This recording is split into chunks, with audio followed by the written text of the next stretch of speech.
We have plenty of Starfield news. This was Starfield week, or if you were following IGN, Space Week, because that's what gets clicks.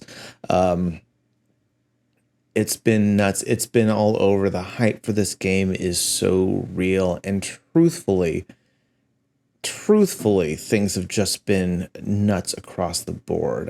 My entire feed is just covered with Starfield news.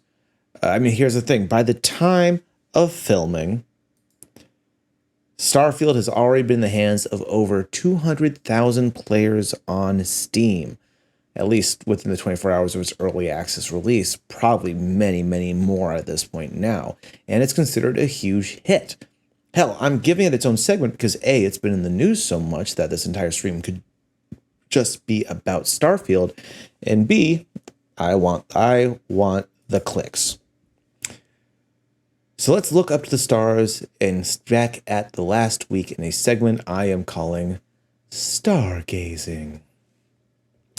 By August 29th, Starfield had already pushed out Steam's reigning king Baldur's Gate 3 as the #1 game across the US, Australia, Switzerland, Norway, and more, despite not being nearly as horny. Seriously, this game makes Mass Effect look like Peggle.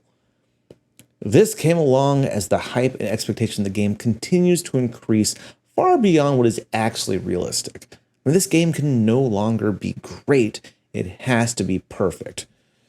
It is going to have to cure cancer, print money, and bring David Bowie back to life to match the community's expectations. That said, according to Kotaku this morning, a couple was saved from a deadly fire in their apartment building because they were up late playing this game. So it might be exceeding expectations after all. And truth is, Bethesda's only fueling the fire. Ugh, you can tell I wrote the script in piecemeal because that was really a poor choice of words just there, and I apologize. Apparently, Bethesda has released 1,001 unique ads all over the world. Dubbed the windows to the world, each one apparently is showing off various locales of Starfield's many planets. And fans are going ape shit for this. One guy already spent $10K posting parole so he could play the game early. You don't think a bunch of nerds will also spend their life savings traveling the globe to find ads? Furthermore, Bethesda's head of publishing, Pete Hines, posted a fill-in-the-blank doctor's note for anyone who comes down with Starfield-itis. Symptoms may include Cheeto dust around the mouth, increased usage of Red Bull, and a strange smell due to not leaving your gamer chair for 3 days. At the same time, director, executive producer, and Sean Penn's stunt double Todd Howard is taking a huge victory lap right now. In a recent post on Reddit, he went on to personally thank the Starfield subreddit for their support and dedication, claiming the fan base to be gaming's smartest fans.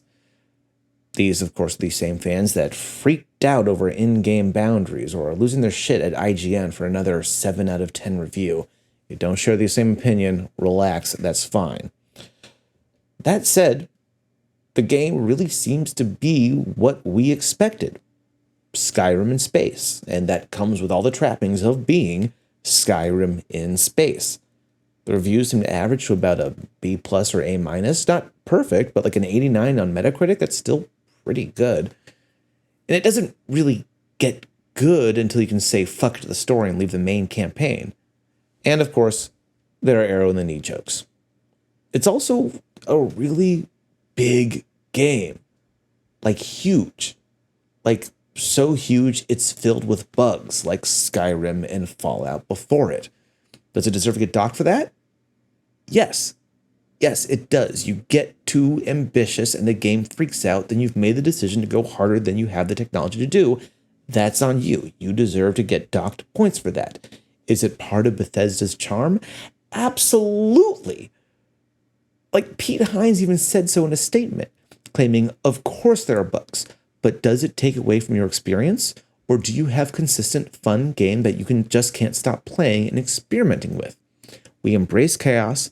We could make a safer, less buggy, less risky game if we wanted to, but what we try to lean into is player freedom. And honestly, if that's the case, take the hit, Pete. Good for you. It's like adding 3 exclamation marks to a school paper. Like, sure, you'll get docked for grammar, but chances are it'll achieve exactly what you're trying to convey. Plus, we're all here to try and break it. Video game writer, journalist, streamer, boxer, and dream guest for the show, Alana Pierce, seriously, can someone help make this happen, tested the limits when she set out to fly to Pluto the hard way a la No Man's Sky. She ran it overnight, took 7 hours, and did it work? Technically. Apparently, instead of landing on the surface, she passed through the 2D image of Pluto. Not super exciting, but she did it, so it's possible. And according to Todd Howard, it would be a lot of work to make that segue from space planet to planet surface happen. And it would be for very little reward. Sure, we would all do it once to see what happens and check it out, but then we would just fast travel anyway because otherwise Starfield would just be an overly expensive screensaver. So the next couple of weeks I'm going to have to sift through Starfield puff pieces about best ship layouts or how the lockpicking game works while aggregating the news for this show. Seriously, guys, I'm one man. Throw me a fucking bone. Because whether you think Starfield truly took off into the atmosphere or crash landed in the ocean, it's going to be here to stay for quite some time. And with Elder Scrolls 6 announced this week to be in early development, we can absolutely look forward to this dance all over again. It's going to be nuts. It's going to be a rough couple of weeks if you are not a Starfield fan. However, if you are a Starfield fan, there's plenty to keep you entertained, including at the end of the show tonight. We're going to be playing a little bit of Starfield myself. If you haven't got a chance to check it out yet, if you haven't got to play around, or if you just want to see me fumble my way through the controls, spoiler alert, I will absolutely be fumbling my way through the controls, then I absolutely stick around. We've got some great stuff happening for you here.